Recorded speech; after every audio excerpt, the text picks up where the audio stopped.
ونعوذ بالله من شرور أنفسنا ومن سيئات أعمالنا من يهده الله فلا مضل له ومن يضلل فلا هادي له ونشهد أن لا إله إلا الله وحده لا شريك له ونشهد أن سيدنا وسندنا وحبيبنا وشفيعنا ومولانا محمدا عبده ورسوله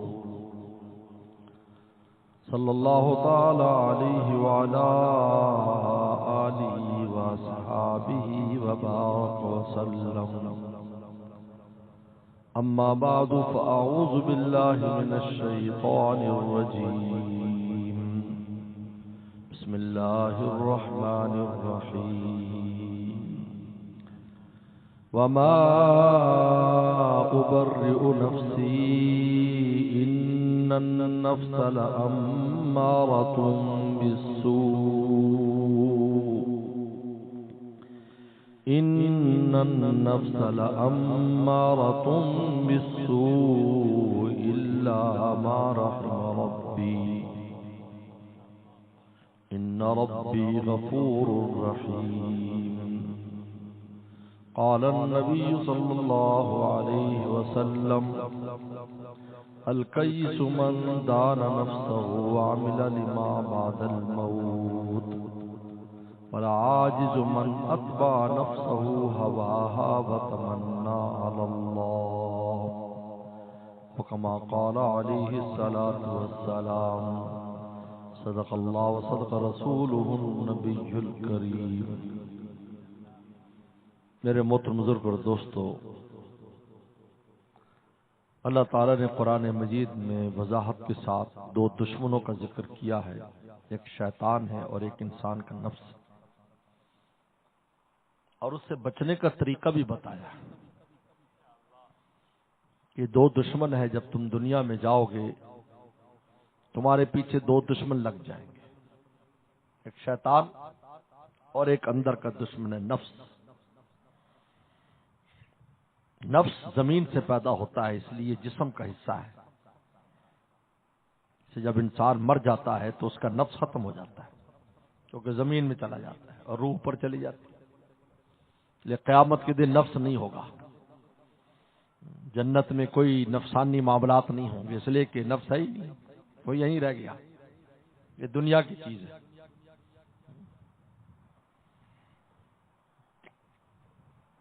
اور جو چیز زمین سے نکلتی ہے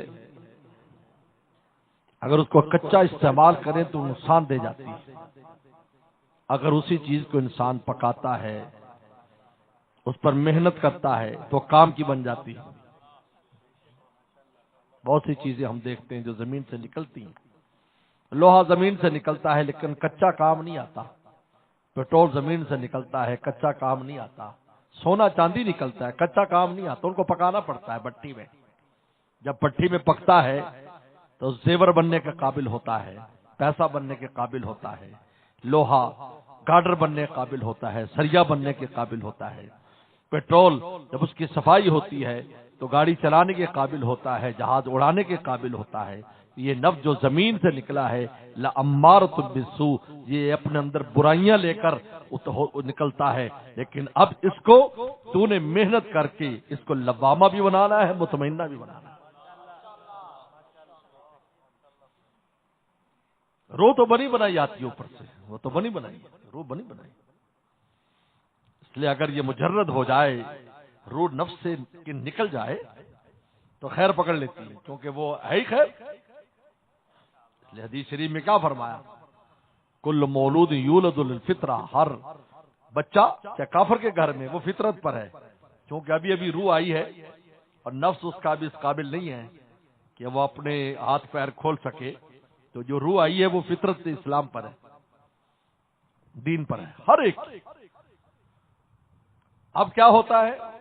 فَابَوَاهُ يُحَوِّدَانِهِ او يُنَصِّرَانِهِ او يُمَجِّسَانِهِ، والدین یا یہودی بنا دیتے ہیں یا عیسائی بنا دیتے ہیں یا مجوسی بنا دیتے ہیں.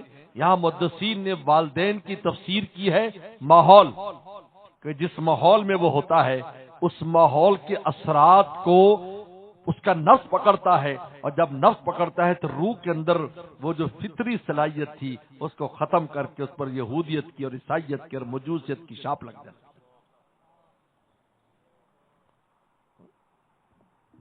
لیکن یہ چونکہ زمین سے پیدا ہوا ہے اس لیے زمین میں اس کو دفن کرنا پڑتا ہے. روح پر جاتی ہے، روح پر چلی گئی، علیلین میں چلی گئی، اور جسم نفس سمیت دفن ہو گیا. اس لیے میرے شیخ فرماتے تھے اب تم اپنے نفس کے پیچھے لگے ہو، خواہشات پوری کر رہے ہو، مرنے کے بعد کر سکو گے؟ مرنے کے بعد ایک آدمی کے گلے گردن پر مشین فٹ کر دو اور 1000 سجدے کر لے، وہ مردہ خدا کے ہاں کوئی قیمت نہیں. بلکہ عجیب بات ہے، بہت سے لوگوں کو علامہ قرطبی نے لکھا ہے کہ بہت سے نیک لوگوں کو قبر میں بعض اعمال کی اجازت مل جاتی ہے. سب سے نہیں ہوتا، عام ہوتا ہے نم کا نومت العروس، سو جا جیسی پھر رات کی سنن دلہن ہے. لیکن بعض کو اجازت ہوتی، وہ اللہ سے کہتے اللہ ہم چاہتے ہیں تلاوت کریں، اللہ اجازت دے دیتے، ٹھیک ہے. وہ قرآن پڑھتا ہے. وہ کہتا ہے میں نے نماز پڑھنی ہے تو اس کو نماز کی اجازت ہو جاتی ہے، وہ نماز پڑھتا رہتا ہے. ساتھ ہی امام لیث کے بارے میں آتا ہے رحمۃ اللہ علیہ، امام مالک کے ساتھی ہیں، مصر کے بہت بڑے امام ہیں. ان کا جب انتقال ہو گیا، دفن کر دیا، تو اس کے قریب میں قبر کھودی گئی کافی عرصے بعد، تو اس درمیان کی اینٹیں گر گئیں. ثابت بنانی کے بارے میں آتا ہے، اینٹیں گر گئیں تو دیکھا کہ وہ کھڑے ہوئے نماز پڑھ رہے ہیں قبر میں. بہت سو نے خواب میں دیکھا، استاد تھا، اس کو خواب میں دیکھا کہ وہ قبر میں بھی پڑھا رہا ہے، استاد آگے شاگرد بیٹھے ہیں، استاد ان کو سب پڑھا رہا ہے. یہ بات اعمال کی یہ مستثنیات ہیں، یاد رکھو. نام ہے نم کا نومت العروس، ایسے سو جا جیسے پہلی رات کی دلہن سوتی.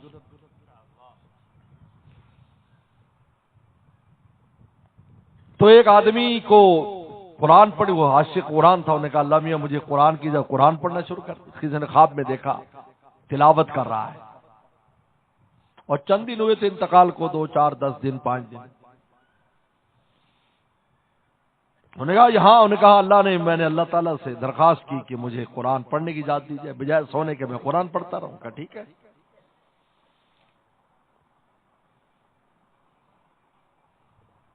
تو کہا کتنے قرآن پڑھ لیے؟ کہا کہ 17,000 قرآن پڑھ چکا ہوں. تھوڑا سا چند دن ہوئے. لیکن اس نے پتہ کیا بات کہی؟ انہوں نے کہا یار 17,000 قرآن تو لے لے اور ایک دفعہ سبحان اللہ کہہ کے مجھے بھیج دے. انہوں نے کہا ہے ایسا سودا؟ 17,000 قرآن میرے اور ایک سبحان اللہ تیرا. انہوں نے کہا اس لیے کہ 17,000 قرآن پر پڑھنے پر کسی نیکی میں اضافہ نہیں ہوتا یہاں، کیونکہ میدان عمل دنیا ہے، آخرت نہیں. یہاں کا ایک سجدہ انسان، ایک سجدہ جس میں انسان اپنا دل رکھ دیتا ہے، اللہ کا قرب خاص عطا کرا دیتا ہے. ایک سجدہ شیخ رحمت سجدہ کرے تو انسان کا دل بھی سجدہ کرے، روح بھی سجدہ کرے، سر بھی سجدہ کرے، اور یوں سمجھے اللہ کے قدموں میں میرا سر ہے. اس لیے رسول اللہ فرمایا کہ نماز مومن کی معراج ہے. اس معراج میں نماز میں کون سا وقت ہے؟ سجدے کا وقت ہے. مسلم شریف کی حدیث ہے ان اقرب ما یکون العبد من ربه وهو ساجد، کہ جب سجدہ کرتا ہے اس سے زیادہ اللہ کا کبھی بھی قرب نہیں ہوتا جتنا سجدے کے عزم ہوتا ہے، کیونکہ خدا کے قدموں میں ہوتا ہے. وہ یہ معراج کا وقت.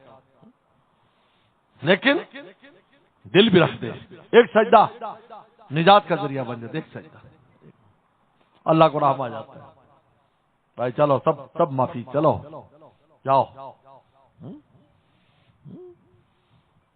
اس لیے اب سیدنا صدیق اکبر رضی اللہ عنہ کی روایت ہے کہ ایک آدمی گناہ کرے تو کیا کرے؟ وضو کرے، 2 رکعت توبہ پڑھ لے، سب گناہ معاف ہو جائیں گے. کیا سجدہ ہے نا اس میں.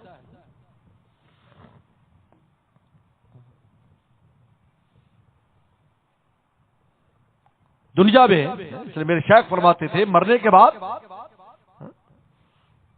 کوئی قیمت نہیں ہے، کوئی قیمت نہیں، اعمال کی کوئی قیمت نہیں، ختم. ہاں کوئی صدقہ جاریہ پیچھے چھوڑ گیا ہو تو وہ ٹھیک ہے، وہ پیچھے پہنچتا رہے گا.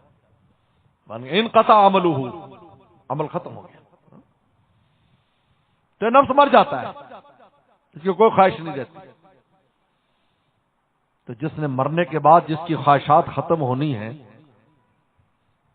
تو اس کی کوئی قیمت نہیں. اگر زندگی میں ان خواہشات کو ختم کر دیتا ہے تو متقی کہلاتا ہے، اللہ کا ولی اور دوست کہلاتا ہے. کتنا بڑا فرق ہے. مرنے کے بعد بھی تو ختم ہونی بھائی، ایک چیز ہاتھ سے جانی. مرنے کے بعد ساری چیزیں ہاتھ سے چلی جاتی، اس لیے مال دولت بھی جاتا ہے، اس لیے اس کو زندگی میں خرچ کر لو. ہم عائشہ صدیقہ رضی اللہ فرماتی ہیں، کتنی واضح روایت ہے کہ پیغمبر السلام نے بکری ذبح کی اور حکم جائے کہ اس کو تقسیم کر دو، ہم نے تقسیم کر دی. ایک ٹانگ یا ایک ران یا دستی رہ گئی. وسلم کو دستی پسند تھی، دستی پسند تھی. ہم تو رانے شوق سے کھاتے ہیں، رسول اللہ دستی کھاتے تھے کیونکہ ران کے اوپر تو پیشاب بہتا ہے. مجھے ایک دوست نے کہا ہر بات بڑی ٹھیک ہے، تم نے صحیح کہی، آپ کو دستی بہت پسند تھی. بلکہ بڑا عجیب واقعہ تھا کہ آپ نے صحابی سے کہا، انہیں سالم بکرا پکایا، فرمایا دستی دو مجھے، تو انہیں دستی دے دی. پھر فرمایا ناول الذرا، مجھے دستی دے دے، پھر دستی دے دی. پھر فرمایا ناول الذرا، دستی دے دی. وسلم ایسا نہیں تو کچھ کھا لیتے تھے اور باقی صحابہ کو دیتے، صحابہ کھا لیتے تھے، کچھ چکھ لیا کھا لیا پھر دے دیا. یہ آپ کا طریقہ کار ہوتا تھا. صحابہ اکرام تو اس انتظار میں ہوتے تھے رسول اللہ صلی اللہ علیہ وسلم کا تبرک ان کو ملے. صحابہ اکرام تو اس پر، جب مشرکین کے سردار نے دیکھا کہ وضو کے اوپر لڑتے ہیں کہ وہ پانی زمین پر نہ گرے، ہمارے ہاتھوں پر گر جائے، اور اپنے ملنے تھوک زمین پر گرنے نہیں دیتے، کہا کہ میں نے بڑے بڑے دربار دیکھے ہیں اور بادشاہوں کے درباری دیکھے ہیں، لیکن ایسے عاشق میں نے نہیں دیکھے. یہ عشق ہے، یہ عشق ہے.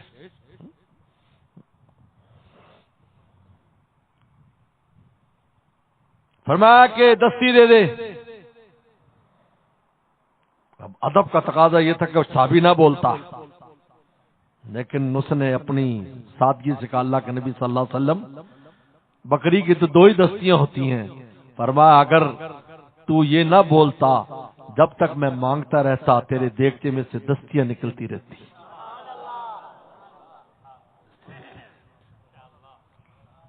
دستیاں نکلتی رہتی. تو ایک دستی رہ گئی، رکھی رسول اللہ کے لیے، باقی تقسیم کر دی.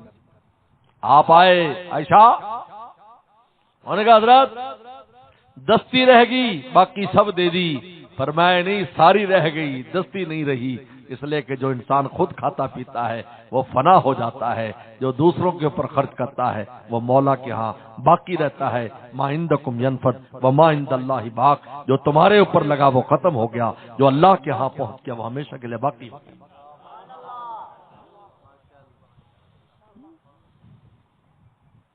تو میرے دوستو، جتنی بھی دنیا کی چیزیں ہیں انسان استعمال کرتا ہے، اس کی قیمت تب ہے جب وہ مولا، اس کا تعلق مولا سے ہو جائے. آپ کی جوانی ہے، آپ کی زندگانی ہے، آپ کا مال ہے، آپ کی اولاد ہے، جو بھی چیز آپ کے پاس اللہ نے جو نعمتیں دی ہے، اگر اس کا تعلق مولا کی ذات کے ساتھ ہے تو سمجھو ہمیشہ کے لیے باقی ہے. اگر مولا کی ذات کے ساتھ نہیں ہے، انسان پر وبال ہے، مصیبت ہے. تو اس نفس نے ملا کر ختم ہونا ہے، مال دولت نے ختم ہونا ہے، مال دولت بھی ختم ہو جائے گا. حدیث شریف میں پیغمبر صلی اللہ علیہ وسلم نے فرمایا، ایک آدمی فوت ہوا، 3 اس کے بیٹے تھے. ایک نے تو گھر سے کہا میں ساتھ نہیں جا سکتا، دوسرا کوئی ساتھ گیا،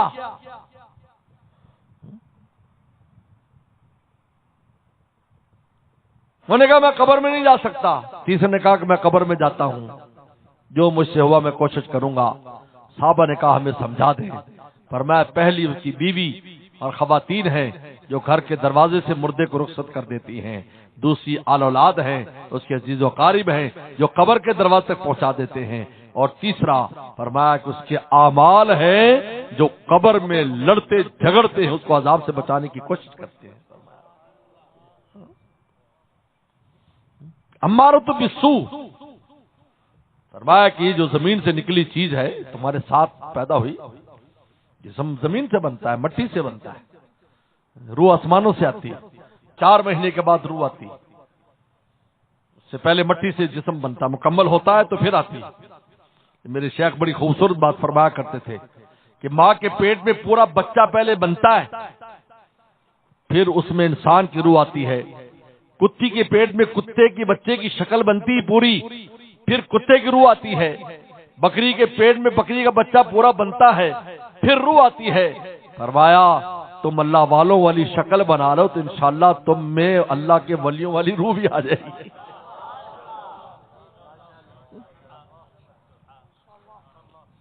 اپنے ظاہر کو جیسا بنا لو، تیرے محبوب کی یار میں شباہت لے کے آیا ہوں، حقیقت اس کو تو کر دے میں صورت لے کے آیا ہوں۔ اللہ کو پسند ہے۔ چنانچہ موسیٰ علیہ السلام کہ جو جادوگر تھے، اللہ نے ان کو اپنے فضل سے ایمان دے دیا، لیکن اس کے کچھ اسباب بھی ہیں، ہر چیز کے کچھ سبب بھی اللہ نے رکھے۔ تو 2 اسباب تھے، ایک تو یہ کہ وہ جادو کا علم رکھتے تھے، جاہل نہیں تھے، شعبدہ باز نہیں تھے، وہ جانتے تھے جادو کیا چیز ہے، پڑھے ہوئے تھے، جادو پڑھو لکھے تھے، علم تھا ان کے پاس۔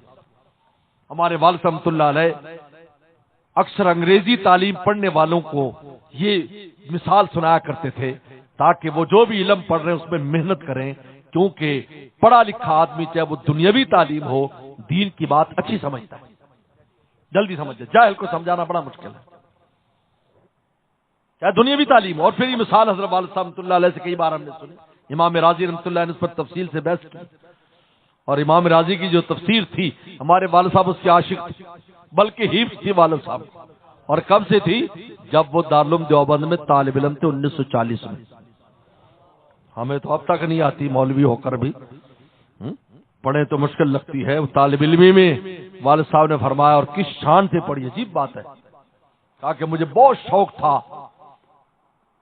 اور چراغ جلانے کے لیے 4 ساتھی کمرے میں ہوتے تھے، جو مشترکہ تیل سے چراغ جلتا تھا، اگر 2 ساتھی سو جائیں تو چراغ بجھانا پڑتا تھا، کیونکہ مشترکہ چیز ہے، اگر 3 جاگ رہے ہوں تو چراغ جلتا تھا، اگر 2 یا 3 سو جائیں تو چراغ بجھانا پڑتا۔ کہا کہ اتنے پیسے نہیں ہوتے تھے کہ الگ سے تیل خرید کر چراغ جلا سکے، اس لیے پھر میں اپنے جذبے کو بیچ میں دل میں دبا کے سو جاتا، لیکن جن دنوں میں چاندنی رات ہوتی تو میں دارالتفسیر کے اوپر چڑھ جاتا، پوری رات چاند کی روشنی میں تفسیر کبیر دیکھتا۔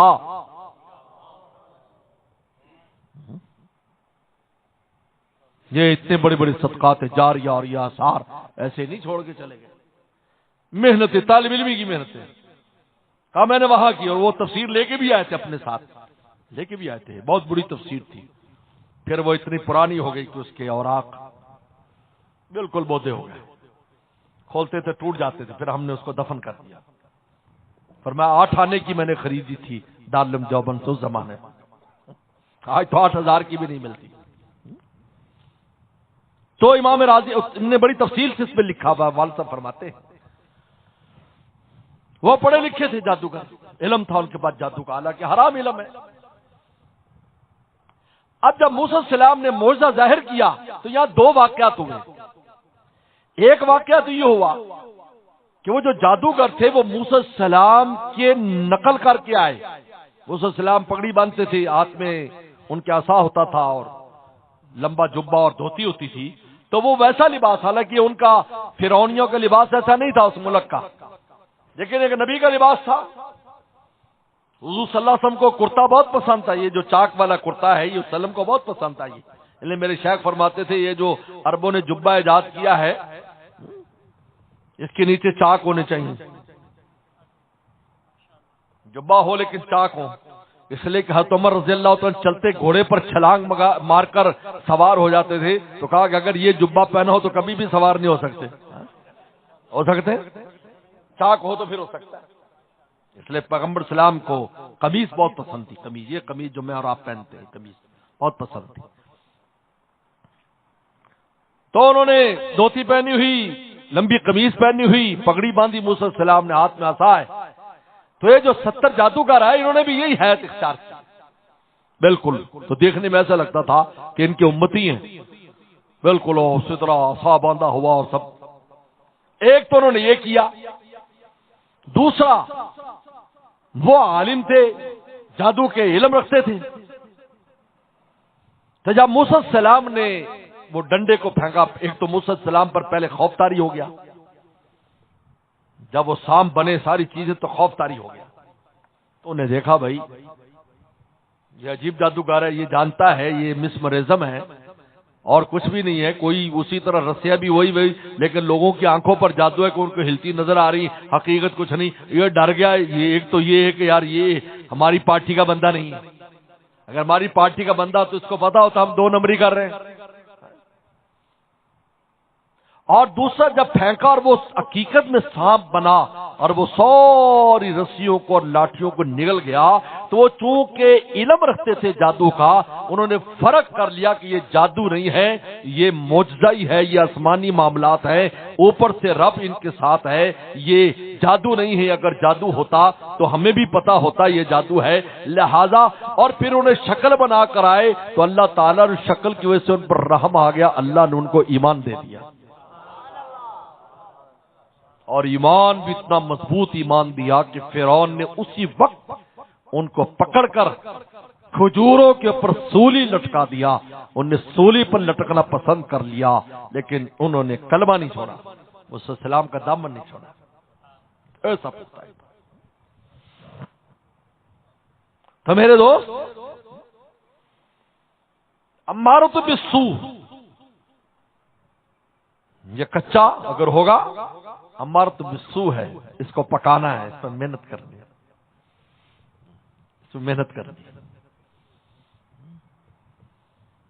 مولانا جلال الدین رومی رحمۃ اللہ نے اس سلسلے میں بڑی پیاری نصیحت کی ہے۔ یار مغلوبہ مشوہی اے غبی، اے نادان، مغلوبوں کی یاری چھوڑ دے، جو نفس سے مغلوب ہے، شیطان سے مغلوب ہے، ان کی یاری چھوڑ دے۔ وہ مغلوب ہے، پہلے مغلوب ہے، پہلے نفس اور شیطان کے ہاتھ میں چڑھے ہوئے ہیں، ان کی یاری چھوڑ دے تو۔ یار مغلوبہ مشوہی اے غبی، ان کے پاس نہ بیٹھ، ضرورت کے تحت تعلق رکھ۔ جو خدا کو ناراض کرتا ہے، رسول اللہ کے خلاف چلتا ہے، ان کے قریب مت بیٹھ، تو بھی مغلوب ہو جائے گا۔ پہلے ہی تو پہلے مغلوب ہے، تو تھوڑا مغلوب ہے، پھر زیادہ مغلوب ہو جائے گا۔ یہی وجہ ہے کہ بعض لوگ کیا کہتے ہیں، حجت کہ جی فلانا بھی یہ کام کرتا ہے، میں کر لیا تو پھر کی ہوا؟ اللہ تعالیٰ کے ہاں چلے گی؟ آنکھ بند کر کے بتاؤ بھائی، قبر میں جا کر تم کہہ سکتے ہو یہ میں فلانی پارٹی میں تھا اور ہمارا لیڈر یہ کرتا تھا، فرمایا من ربوں کا، تیرا رب کون ہے؟ میں تو یہ پوچھ رہا ہوں، تیری پارٹی تھوڑی پوچھ رہا ہوں۔ من ربوں کا، تیرا رب کون ہے؟ ماں دینوں کے، تیرے دین کیا ہے؟ سوال انسان سے ہو رہا ہے، حشر میں بھی انسان سے سوال ہو رہا ہے۔ زندگی کا خرچ کی، جوانی کا خرچ کی، مال کا خرچ کیا، علم کا خرچ کیا، بتا۔ حشر سے ہٹنے نہیں دیا جائے گا جب تک سوالوں کا جواب نہیں۔ قبر میں سوال، وہاں سوال، ذات کا سوال ہو رہا ہے۔ یہ بھی نہیں پوچھا جا رہا کس خاندان کا ہے۔ رسول اللہ نے فرمایا، فاطمہ زہرا رضی اللہ فرمایا تھا، فاطمہ انقذی نفسک من النار، اپنے آپ کو دوزخ سے بچا میری پھوپھی جان، انقذی نفسک من النار، اپنے آپ کو دوزخ سے بچا۔ اور آپ نے صاف فرمایا، من بطا بھی عملہ لم یسر بھی نسبہ، جس کا عمل اس کو پیچھے کر دے گا اس کا نام و نسب اس کو کبھی بھی آگے نہیں بڑھا سکتا۔ میں فلانا ہوں، یہ بھی دماغ میں ہمارے کبر، روجب میں فلانا تو فلانا ہے، تو فلانا ہے، تو فلانا ہے، تو کمی کہہ رہا ہے، تو فلانا ہے. توبہ توبہ توبہ استغفر اللہ. ایسی غلاظت آ گئی، ایسی غلاظت، کبر کی ایسی نحوست. اللہ رومی فرماتے ہیں ہم سری با انبیاء برداشت اپنے آپ کو نبیوں کے برابر سمجھنے لگ گئے. اولیاء ہم تو بنداشتن اللہ کے ولیوں پر کرنے لگے، قیاس تبصرے کرنے لگ گئے، اللہ کے پیاروں پر تبصرے کرنے لگ گئے، انبیاء السلام پر تبصرے کرنے لگ گئے. ایسا کبر. اللہ روی فرماتے ہیں درس یہ وہ لوگ ہیں جن کے اندر اتنی غلاظت بڑھ گئی، اس غلاظت کی وجہ سے ان کی آنکھ نور کو ظلمت دیکھتی ہے اور ظلمت کو نور دیکھتی ہے، اچھائی کو برائی دیکھتی، برائی کو اچھائی. ان کو سمجھ ہی نہیں آتا ہے. ابو جہل میں گندگی تھی، حضور صلی اللہ علیہ وسلم کا نورانی چہرہ اس کو نظر نہیں آتا تھا. اس لیے ایک بزرگ، ایک آدمی نے کہا کہ میرا پیر اور میرا مرشد ایسا تھا اگر اس کو کوئی دیکھ لیتا جہنم حرام ہو جاتی. تو اس آدمی نے کہا، وہ بادشاہ تھا، انہوں نے کہا پاگل ہے تو، اتنا مرشد تیرا اونچا. ابو جہل نے رسول اللہ کو دیکھا، اس پر تو جہنم حرام نہیں ہوئی. وہ بہت ہنسا. انہوں نے کہا کہ بادشاہ صاحب ٹھیک ہے تم بادشاہ ہو لیکن عقل کے کچے ہو، ابھی تم بچے ہو اس راستے میں. اگر ایک لمحے کے لیے ابو جہل رسول اللہ کو دیکھ لیتا اس پر واقعی جہنم حرام ہو جاتی. وہ تو کہتے تھے یہ محمد بن عبداللہ ہے، یہ تو عبداللہ کا بیٹا محمد ہے. اگر رسول کے طور پر ایک لمحہ بھی دیکھ لیتا ہدایت مل جاتی. اگر کسی اللہ کے پیارے کو اس طور پر دیکھتا ہے کہ یہ خدا کا پیارا ہے اور خوش ہوتا ہے. میرے شیخ نے فرمایا کہ اگر کسی بھی خدا کے پیارے کو آپ محبت سے دیکھ لیتے ہو تو یاد رکھو اللہ تعالیٰ تمہیں بھی اپنی محبت میں کھینچ لے گا. عجیب بات ہے. میرے شیخ نے فرمائی یہ بات اور برما میں فرمائی اور میں نے اس کا عملی ظہور دیکھا. عملی ظہور دیکھا میں نے. ہم جہاں ٹھہرے ہوئے تھے برما میں، ایک نوجوان پانچوں ہاتھوں میں اس کی مندریاں، انگوٹھیاں، گلے میں ہار سونے کے، ہیرے کے. وہاں ہیرا ایسے بکتا ہے جیسے ہمارے ہاں ریڑی کے اوپر مالٹے آلو پیاز بکتے ہیں، وہاں ریڑیوں پر ہیرے بکتے ہیں برما میں. عجیب ہے، میں خود دیکھا ہے. بعض گلے میں ڈال کے بھی لے کے پھر رہے ہیرا لینا ہیرا لینا، اس لیے کہ وہاں ہیرے بہت ہوتے ہیں. ہر ملک سے باہر لے جانے کی اجازت نہیں ہے، لہٰذا مفت بہت ملتے ہیں. ہر آدمی کی یہی تلاشی ہوتی جاتے ہوئے کہ ہیرے جواہرات تو نہیں لے جا رہا ہے، باہر لے جا نہیں سکتے. ہیرے کے ہار پہنے ہوئے، کانوں میں والیاں پہنی ہوئی، بڑے بڑے بال رکھے ہوئے. ہمارے حضرت والا رحمت اللہ علیہ سے آ کر بیٹھے. وہ کہیں اسی علاقے میں رہتا تھا تو وہ اندر آیا. اس نے آ کر ایسے حضرت کو کافی دیر ایسے دیکھتا رہا. میں چونکہ حضرت کے ساتھ ہوتا تھا تو حضرت کو ایسے غور سے دیکھتا رہا اور پھر کچھ دیر بیٹھ گیا اور پھر چلا گیا. میں اس کو دیکھ کر بڑا پریشان سا ہو گیا، اس لیے کہ وہ ایک ایسا ملک ہے کہ اس میں آنا جانا آسان نہیں. کمیونسٹ ہے، چھوٹی چھوٹی کوئی جاسوس یہ وہ، کوئی ایسا بات مسئلہ نہ ہو جائے. یار بڑی تشویش سی ہوئی دل میں. اگلے دن وہ آیا اور کہا کہ میں نے شیخ سے ملنا ہے. اندر چلا گیا. چہرے پر وہی وحشت، ظلمت. اندر گیا حضرت کے پاس، اکیلے میں 15-20 منٹ بیٹھا رہا. اب یقین مانے میں قسم بھی اس پر کھا سکتا ہوں کہ جب وہ واپس نکلا اس کے چہرے پر میں نے نور دیکھا. اور اگلے دن جب مجلس میں آیا تو بال کٹے ہوئے تھے، انگوٹھیاں اتری ہوئی تھیں، بالیاں نکلی ہوئی تھیں، ہار اترے ہوئے تھے اور ایسے دو زانو ہو کر بیٹھا تھا. تو پھر میں نے جب حضرت سے کہا، حضرت کا لیے دیکھا، تو اس پر حضرت نے بات فرمائی کہ اللہ کے پیاروں کو اگر کسی نے پیار سے دیکھا، اللہ نے اس کی اس نظر کو بھی ضائع نہیں کہ اس کو بھی اپنے پیاروں میں شامل کر دیا. ابو جہل نے تو دیکھا ہی نہیں تھا رسول اللہ صلی اللہ علیہ وسلم کو. اگر آپ کو دیکھا ہوتا کہ اللہ کے رسول ہیں, خدا کبھی بھی اس کو محروم نہ کرتے. اللہ تعالی نے تو اس عورت کو محروم نہیں کیا جس کی دیوار کے ساتھ پیغمبر سلام نے ٹیک لگائی تھی فتح مکہ میں. تھوڑی دیر کے لیے ٹیک لگائی تو گھر والی نکل آئی, آپ یہ ٹیک نہ لگائیں, آپ ٹیک نہ لگائیں, آپ جاؤ یہاں سے. مشرک تھی, آپ خانہ کعبہ کے پاس آ کر آپ نے ٹیک لگا لی. تھوڑی دیر کے بعد کچھ دیر ہوئی, وہ عورت اپنے بچوں کے ساتھ اسلام قبول کرنے آ رہی تو جبریل السلام آئے ہوئے تھے. کہا کچھ دیر پہلے تو اس کا یہ حال تھا, اور پھر جبریل السلام نے بھی حکم پہنچایا تھا کہ آپ اس کے ساتھ ٹیک نہ لگائیں کیونکہ یہ عورت آپ کے مخالف ہے, کوئی نقصان نہ پہنچائے, آپ میرے گھر کے ساتھ ٹیک لگا لیں. لیکن اب اس کو اسلام کی توفیق ہو گئی, ایمان اللہ نے دے دیا. کہا کہ اللہ نے فرمایا جس گھر کے ساتھ میرے محبوب کی پیٹھ لگ گئی وہ گھر والے کیسے محروم ہو جائیں.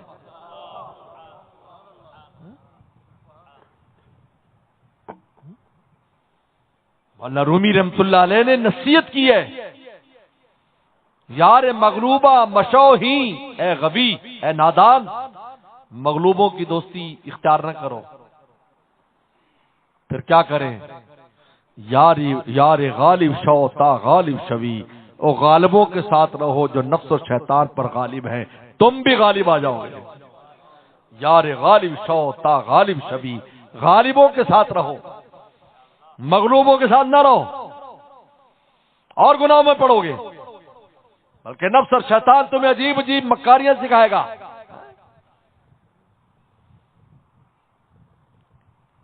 وہ مغلوب نفس انسان گمراہ کرے گا, تمہیں گستاخیاں سکھائے گا, تم میں کبر پیدا کرے گا, خدا سے تمہیں دور کرے گا, اللہ رسول سے دور کرے گا. یار غالب شو, جن نے اپنے نفس پر غلبہ کیا ان کے پاس جاؤ, ان کے پاس اٹھ بیٹھو. تا غالب شوی, تاکہ تم غالب بن جاؤ. یہی فرما اللہ ما رحیم ربی. یہ نفس کب اماریت سے باز کب آتا ہے, جب اللہ کا رحم ہو, اور اللہ کا رحم جہاں اللہ کے پیارے ہوتے ہیں وہ اللہ کے رحمت کی بارش ہوتی ہے. ایسے بارش ایسے بارش علامہ ابن حجر عسقلانی رحمۃ اللہ علیہ نے شرح بخاری فتح الباری میں وہ جو قصہ آتا ہے 100 آدمیوں کے قاتلوں کا, جس کو عالم نے یہ مشورہ دیا کہ نیکوں کی بستی میں جا کے توبہ کر, اور وہ رستے میں تھا اور رستے میں گر کے مر گیا, اور اللہ کو اتنا اس پر پیار آیا, حالانکہ توبہ بھی نہیں کی, کہ زمین کی پیمائش کی اور نیکوں کی بستی کو کہا تو قریب ہو جا. جب پیمائش کی تو نیکیوں کی بستی کے قریب نکلا. اللہ نے فرمایا اس کو جنت والے لے کے چلے جائیں, اس لیے کہ توبہ کرنے جا رہا تھا. ابن حجر عسقلانی رحم اللہ نے وہاں پر لکھا کہ جس زمین کا یہ حال ہے جہاں نیک لوگ رہتے ہیں کہ اس کی طرف جانے والے کی بخشش ہو گئی, تو نیکوں کا کیا حال ہوگا, ان کی صحبتوں کا کیا حال ہوگا, کیا قیمت ہوگا.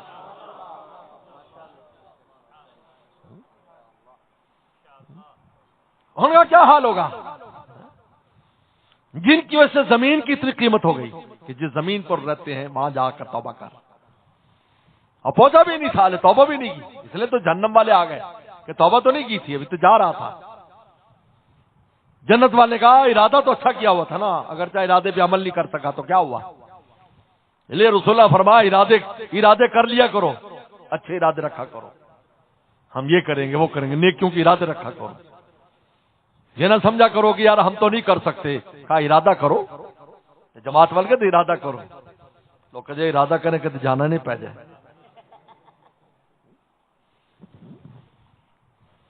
ارادہ تو کرو, شیخ پینے کا ارادہ تو کرے, شیخ پینے کا ارادہ تو کرے, آسمانوں سے منگا لی جائے گی. ارادہ تو کرو, اللہ کا دوست بننے کا ارادہ تو کرو, اللہ کے پیارا بننے کا ارادہ تو کرو تم. پھر دیکھو محدثین بھی عجیب لوگ ہیں. وسلم کی یہ روایت جب فرمایا کہ میں شہید کیا جاؤں پھر زندہ کیا جاؤں پھر شہید کیا جاؤں پھر زندہ, 7 بار رسول اللہ نے تمنا کی. وہاں محدثین نے عجیب بات لکھی ہے کہ رسول اللہ صلی اللہ علیہ وسلم نے جو تمنا کی، حالانکہ یہ سنت الہیہ نہیں ہے، ایک بار جب کوئی شہید ہو جاتا مر جاتا ہے وہ دوبارہ زندہ نہیں ہوتا۔ اگر عیسیٰ علیہ السلام بھی زندہ کرتے تھے تو کچھ دیر کے لیے کرتے تھے، لیکن رسول اللہ نے یہ تمنا کا اظہار کیا تو کہا کہ اس سے پتہ چلتا ہے کہ نیکی میں ایسی تمنا کرنا جو انسان سمجھے میرے بس میں نہیں ہے، اس پر بھی اجر ملتا ہے، اس پر بھی اجر ملتا ہے، اس پر بھی اجر ملتا ہے۔ اور آپ کو شہادت بھی نصیب ہوئی، سلم شہید ہوئے۔ وہ جو زہر دیا گیا تھا غزوہ خیبر میں، وہی زہر جسم میں تھا، اور اسی زہر نے وفات سے پہلے آپ کی یہ رگیں کاٹ دی تھی۔ فرمایا قطع ابہری عائشہ، میری رگیں کٹ رہی ہیں، میری رگیں کٹ رہی ہیں۔ میرے شیخ فرماتے تھے، میرے استاد حضرت مفتی ولی حسن ٹونکی فرماتے تھے، نبی تمنا کرے اور حضور صلی اللہ علیہ وسلم جو محبوب ہے اور اللہ پوری نہ کرے۔ اور شہادت مانوی بھی ہوئی، حضرت حسین رضی اللہ عنہ کی شہادت، یہ شہادت مانوی کیونکہ آپ کو زندگی میں بتایا گیا اور آپ کو زندگی میں اس کی تکلیف ہوئی۔ شہادت ظاہری بھی ہوئی، شہادت مانوی بھی ہوئی۔ پھر میرے شیخ حضرت فرماتے تو استاد پھر ہنس کے فرماتے تھے، کچھ لوگوں کو میری بات سمجھ میں نہیں آئی تو میرے دوست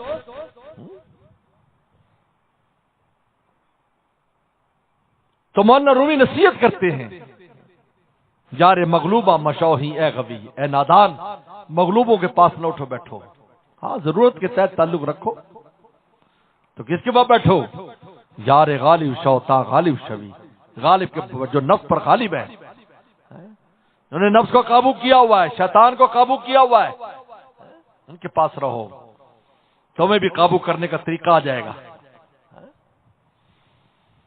تو اللہ ما رحم ربی، اللہ کا رحم کب ہوتا ہے؟ نیک لوگوں کے پاس جاؤ، اللہ کی رحمت۔ اور دوسرا زاری کرو، مولانا روم فرمایا زاری کرو، رحم آمد سوئے زاری، زاری کی طرف اللہ کا رحم آتا ہے جب انسان روتا ہے، اللہ نفس نے مجھے تباہ کر دیا، شیطان نے تباہ کر، اللہ مجھے بچا مجھے بچا، تو پھر اللہ کا رحم اس شخص کی طرف متوجہ ہوتا ہے۔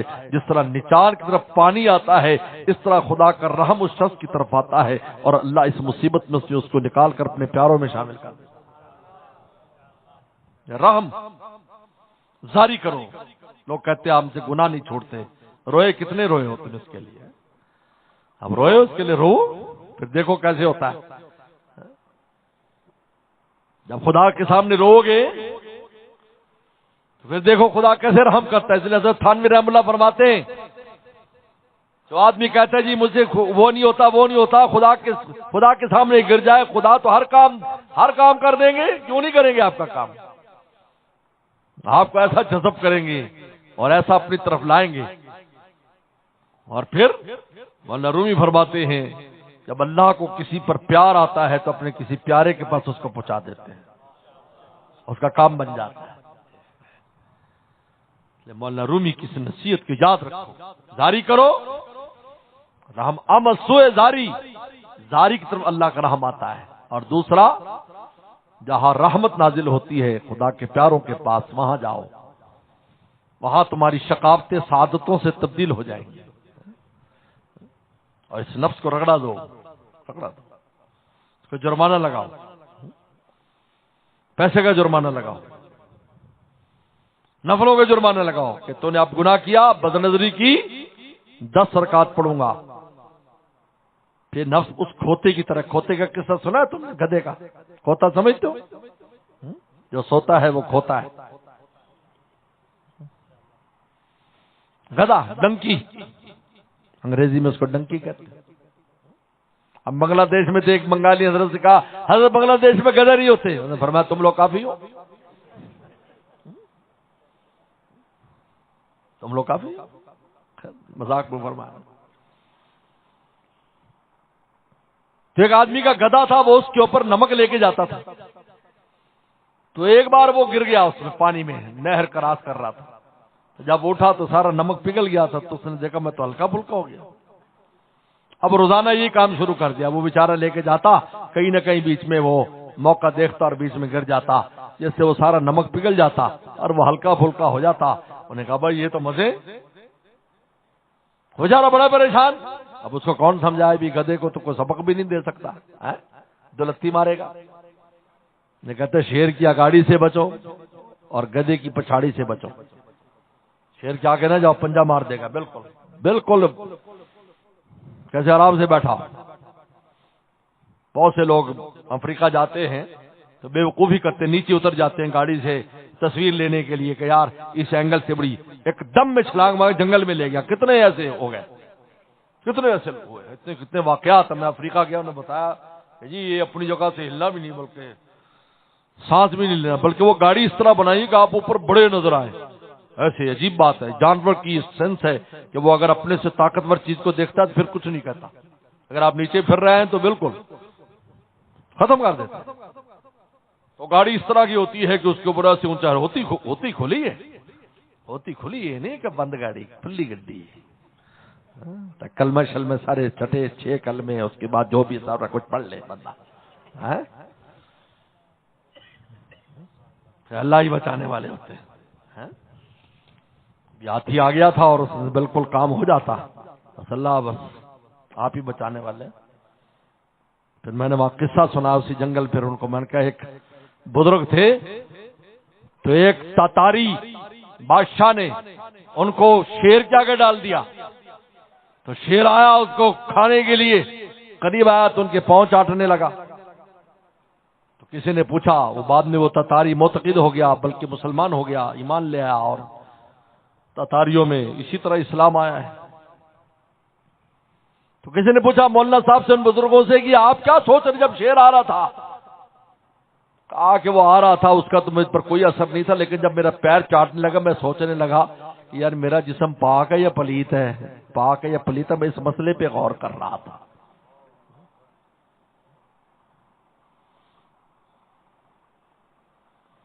توحید کی بات کرنا آسان ہے، توحید پر عمل مشکل ہے. لوگ توحید کا نعرہ لگاتے ہیں، یا مشکل پڑ جائے تو سارے ڈھونڈتے ہیں. یہ توحید ہے؟ یہ توحید ہے؟ خدا سے مانگو. توحید تو اوپر کا نام ہے، اوپر ہو، تارے اوپر لگائے.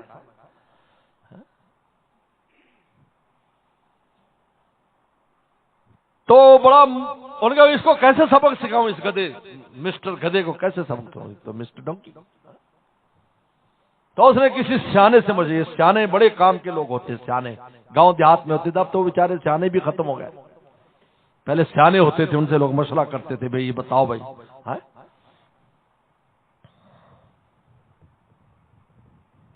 تو اس نے کہا کہ آج اس پر روئی لاد دینا، روئی لادنا. اب وہ گدھے کو تو نہیں پتا کیا لاتا. جب وہ لے گا پانی میں تو بیٹھ گیا. آج جب بیٹھ گیا، جب اس نے ماری پیچھے سے ایک ڈانگ اور ایک ڈنڈا مارا، کھڑا نہ ہوا جائے کیونکہ وہ پانی سے زیادہ بھاری ہو گئی. بس اس کا دماغ درست ہو گیا اور آئندہ بیٹھنا اس نے چھوڑ دیا. تو نفس کا علاج بھی یہ ہے کہ جب اس کے اوپر نیکی کا بوجھ ڈالا جاتا ہے تو کہتے ہیں یار تو گناہ ہی نہ کر، بس یہ رکعتیں نہ پڑھوا، مجھ سے گناہ نہ کر. کیونکہ نفس پر جب بوجھ ڈالو گے تو پھر یہ سیدھا ہوتا چلا جاتا ہے. حضرت نے لکھا ہے کہ حضرت شاہ صاحب رحمۃ اللہ علیہ کا ایک مرید تھا، وہ کپڑے بیچتا تھا اور بد نظری ہو جاتی تھی، عورتیں آتی تھی، وہ بھی بہن جی ماں جی بہن جی ماں جی لفظ بول بول کر لوگ دیکھ کچھ اور رہتے ہیں اور اوپر سے بہن جی ماں جی لفظ کہتے ہیں. اللہ معاف فرمائے. بلکہ ہمارے بہت سے متعلقین مریدین داڑھی وغیرہ رکھ لی تو انارکلی میں کام کرتے تھے تو نظر کی حفاظت کرتے. تو مجھے ایک عورت نے باقاعدہ فون کیا کہ آپ نے سارے مولوی بنا دیے، اب ہمیں دیکھتے بھی نہیں ہیں، اچھی طرح بات بھی نہیں کرتے، سارے داڑھیوں والے ہیں. تو میں کہا آپ کی تو عزت بچ گئی ہے، اب تو خوش ہونا چاہیے، مجھے شاباش دینی چاہیے، الٹا اعتراض کر رہی ہو. یہ عورتوں کا بھی عجیب حال ہے. اللہ ان کو سمجھ عطا فرمائے، سمجھ عطا فرمائے. یہی ناقص العقل ہونے کی بہت بڑی علامت ہے کہ اپنے آپ کو شو کرتی پھرے اور دکھاتی پھرے کہ مجھے لوگ پسند کریں، مجھے لائک کریں. جب حیا ختم ہو جاتی ہے تو پھر سب کچھ ختم ہو جاتا ہے. اذا فاتک الحیا ففعل ما شئت، حدیث میں آتا ہے جب حیا ختم ہو گئی پھر جو چاہے تو کر. آج عورتوں کی حیا ختم، کپڑے اتروائے، سب سے پہلے شیطان نے ان کے کپڑے اتروائے. اگر کپڑے بھی پہنائے تو ایسے کپڑے ہیں ربا عاریۃ فی الدنیا کاسف فی الدنیا عاریۃ فی الآخرہ، حدیث میں آتا ہے۔ آپ نے امہات المومنین سے کہا آج بڑی بلائیں اتری ہیں، آج بڑے خزانے اترے ہیں، دیکھو پھر فرمایا کتنی کپڑے پہنی ہوئی دنیا میں آخرت میں ننگی ہوں گی، کیونکہ ان کا لباس ایسا ہوگا جو بالکل ننگا نظر آئے گا، آخرت میں ان کو ننگا کر دیا جائے گا اور میدان محشر میں ننگی پھرتی ہوں۔ ربا کاسیۃ فی الدنیا، کتنی کپڑے پہنا عاریۃ فی الآخرہ، آخرت میں ننگی۔ پیغمبر سلام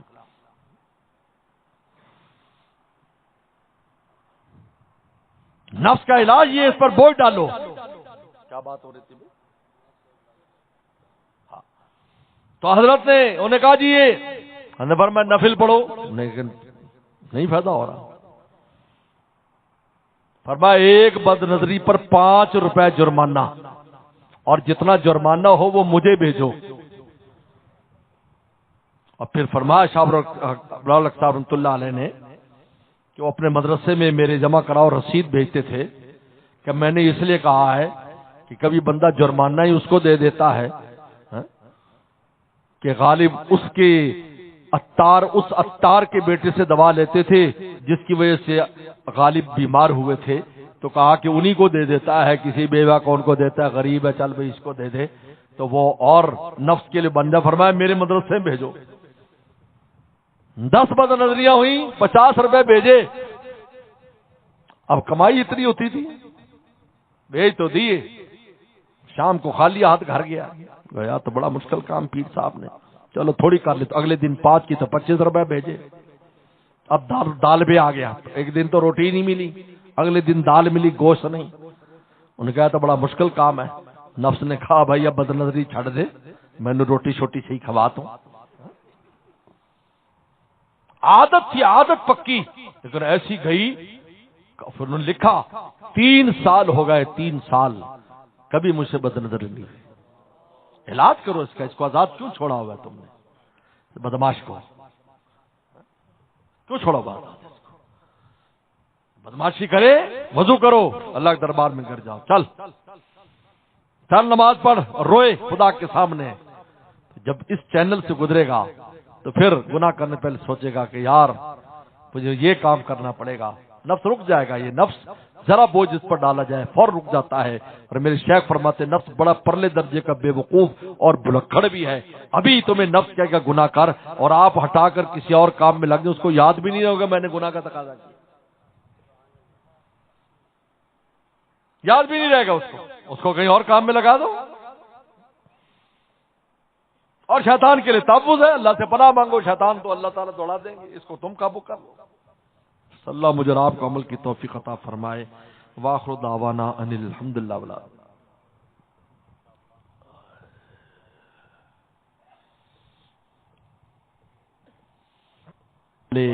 اس پر قربان ہوئے، اس مسئلے پر تو بڑا حساس مسئلہ ہے، تھوڑی دیر کے لیے وہاں آنا، اس کو کامیاب کرنا ہمارا ایمانی تقاضا ہے۔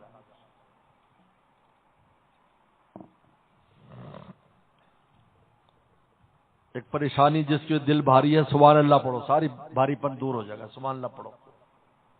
اور میرے لیے بھی دعا کرنا، میرے پٹھے میں بہت تکلیف، آج بہت تکلیف تھی، میں بڑی مشکل سے حاضر ہوا ہوں، اور اس لیے آپ حضرات سے گزارش ہے کہ آپ اپنے دعاؤں میں بعد میں بھی دعا کرنا، کیونکہ یہ صرف اسفار کی وجہ سے، آنے جانے کی وجہ سے ہوا ہے۔ میں گھر بیٹھا رہا ہوں تو ایسی تکلیف نہیں، لیکن اب سفر بھی کرنا پڑتا ہے۔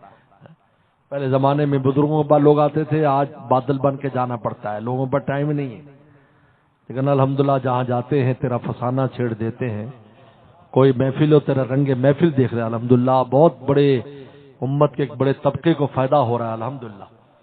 انفرادی جو علاج ہوتا ہے، انفرادی علاج اس کی اور ترتیب ہے، اجتماعی کام کی اور ترتیب ہے۔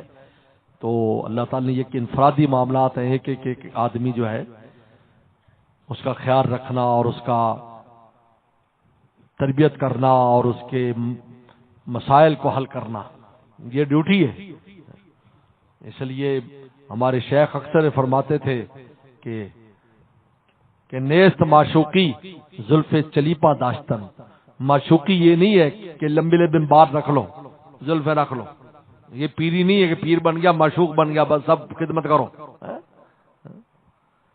فرمایا کہ درد سر بسیار باشد پاس دل داشتن کا بہت بڑا درد سر ہے ہر ایک کی دلداری کرنا اور ہر ایک کا معاملہ کرنا. لہذا تھانوی رحم اللہ کے اگر کوئی کہتا ہے جی میں نے آپ کی مریدی چھوڑ دی تو خوش ہوتے اللہ کا شکر ہے تیرے بارے میں اللہ مجھے پوچھتا تو میں تو بری ہو گیا تجھ سے, اللہ کا شکر ہے. اس لیے بھائی یہ اسفار کی وجہ سے ہی تکلیف آتی ہے اس طرح کی. تو آپ حضرات دعا کرو گے اللہ انشاءاللہ صحت اور عافیت دیں گے. اللهم لك الحمد كما انت صلی علی محمد كما انت اهل وفل بنا كما انت اهل فانك انت اهل التقوى والمغفرة. ربنا ظلمنا انفسنا وان لم تغفر لنا وترحمنا لنكونن من الخاسرين. اللهم انا نسألك الهدى والتقى والعفاف والغنى. اللهم اصلح عاقبتنا في الامور كلها واجرنا من خزي الدنيا وعذاب الاخره. اللهم ارنا الحق حقا وارزقنا اتباعه وارنا الباطل باطلا وارزقنا اجتنابه. یا حی یا قیوم برحمتک نستغیث اصلح لنا شاننا كله ولا تکلنا الى انفسنا طرفة عین. اللهم واقتا كواقت الولید. اللهم انا نسألك حبك وحب رسولك وحب من يحبك وحب عمل الذي يبلغنا الى حبك. اللهم اجعل حبك حب الينا من انفسنا واهلنا من الماء البارد. کوئی تجھ سے کچھ کوئی کچھ مانگتا ہے الہی میں تجھ سے طلبگار تیرا تو کر بے خبر ساری خبروں سے مجھ کو الہی رہوں خبردار تیرا. یا اللہ ہم سب کو تو اللہ والا فرما. یا اللہ یا اللہ یا اللہ ہمیں نفس اور شیطان پر غالب فرما, نفس و شیطان پر غالب فرما, مغلوبیت سے ہمیں محفوظ فرما, مغلوبیت سے ہمیں محفوظ فرما. ہر لمحہ حیات میں آپ کو راضی رکھنے کی توفیق عطا فرما, آپ کی ناراضگی سے بچنے کی توفیق عطا فرما. اللہ ہر طرح کی عافیت نصیب فرما, ہر طرح کی عافیت نصیب فرما. عالم اسلام کی حفاظت فرما, غزہ اور فلسطین کے مسلمانوں کی مدد فرما. یا اللہ جو قافلہ جا رہا ہے عافیت کے ساتھ اس کو منزل مقصود تک پہنچا, منزل مقصود تک پہنچا. یا اللہ رحم کا, کرم کا, عافیت کا معاملہ فرما. یا اللہ دینی مدارس, مساجد, خانقاہیں, تبلیغی مراکز یہ خوب خوب حفاظت فرما. جہاں جہاں جیسا دین کا کام ہو رہا ہے یا اللہ اس کو شرف قبولیت نصیب فرما, قدم قدم پر مدد فرما. یا اللہ اس ادارے کو, اس خانقاہ کو دن دگنی رات چگنی ترقی عطا فرما, اس کی شاخوں کو ترقی عطا فرما, اس کے جتنے منصوبے عافیت کے ساتھ پایا تکمیل تک پہنچا. یا اللہ ہمارے مرحومین مرحومات کی مغفرت فرما, مرحومین مرحومات کی مغفرت فرما. یا اللہ بیماروں کو شفا عطا فرما. یا اللہ مجھے بھی صحت اور عافیت نصیب فرما, صحت اور عافیت نصیب فرما. ہمارے گھر والوں کو صحت اور عافیت نصیب فرما.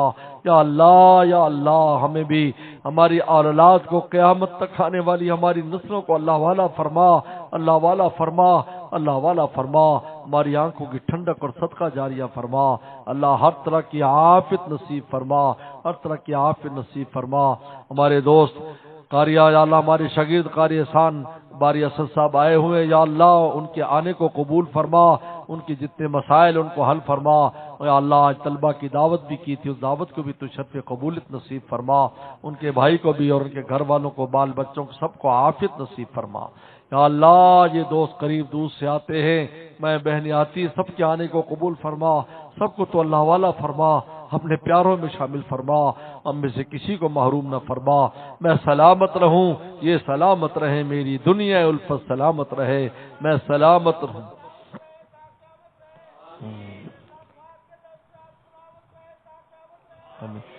یا اللہ ہم سب کو تو ہر طرح کی عافیت نصیب فرما. ہماری رزق روٹی میں برکتیں پیدا فرما, قرضوں کے بوجھ کو دور فرما. یا اللہ ہمارے ناز منزل کا آخری منزل کے چھت کا لینٹر پڑنے والا ہے, یا اللہ عافیت کے ساتھ اس کو مکمل فرما اور اس کو برکت والی بلڈنگ فرما, اور اس کو یا اللہ دین کے دیوانوں, علم کے دیوانوں کے ساتھ ہمیشہ ہمیشہ آباد شاد فرما. اس ادارے کو آباد شاد فرما. جتنے دوست اس پہ خرچہ کر رہے ہیں ان کو برکت عافیت نصیب فرما. جتنے ضروریات باقی ہیں غیب کے خزانوں سے امداد فرما. ہمارے دوستوں کو اس کے لیے استعمال فرما. یا اللہ رحم کا, کرم کا, عافیت کا معاملہ فرما. ہر دوست کی ماں بہن کی جو بھی حاجت ہے اپنے خزانوں سے ہماری حاجات کو پورا فرما. اللهم انا نسألك من خير ما سألك منه نبيك محمد صلى الله عليه وسلم ونعوذ من شر ما استعاذك منه نبيك محمد صلى الله عليه وسلم. انت المستعان وليك البلاغ ولا حول ولا قوة إلا بالله. اللهم إنا نسألك بأنك الله الذي لا إله إلا أنت الأحد الصمد الذي لم يلد ولم يولد ولم يكن له كفوا أحد. ربنا تقبل منا إنك أنت السميع العليم. وصلى الله تعالى على خير خلقه محمد وآله وصحبه أجمعين. السلام علیکم ورحمۃ اللہ وبرکاتہ.